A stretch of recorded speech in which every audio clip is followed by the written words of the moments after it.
Ayan, at nilagay ko na sa tray itong dates at itong konjal at nilagay ko na rin itong Arabic coffee at ngayon ready to serve na siya and ready to drink. هاي روز. Hi, madam. How are you? Hi, madam. الحمد لله. اليوم روز بتسوي معكم القهوة السعودية. يلا روز. Ay, mga kabayan, magawa ako ng Saudi coffee. Ayan, at ready na ako ng water. Ipa-boil ko na siya.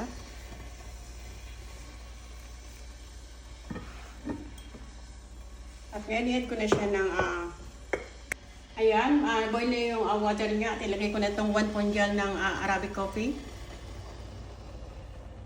Pakukulang ko siya ng 15 minutes.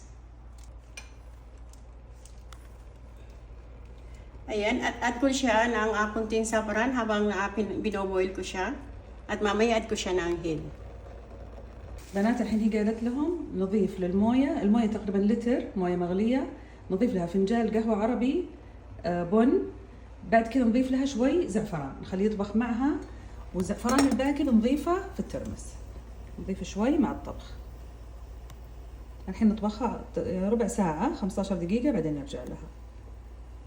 Ayan, after 15 minutes, stir ko na yung apoy niya. Lalagyan ko siya ng 1 teaspoon ng hill at kikip ko siya ng 3 minutes. بنات إن طريقتنا نحط الهيل آخر دقيقة ونطفي النار ونترك القهوة 3 دقايق تركد. ما نحط الهيل في الترمس أبدا.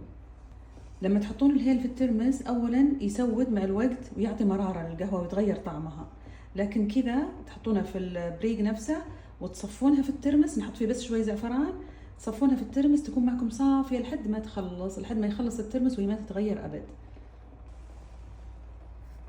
At yan, at ready ko na yung thermos niya at lalagyan ko siya ng konting saffron. Ayan, after 3 minutes, lalagyan ko na siya sa thermos.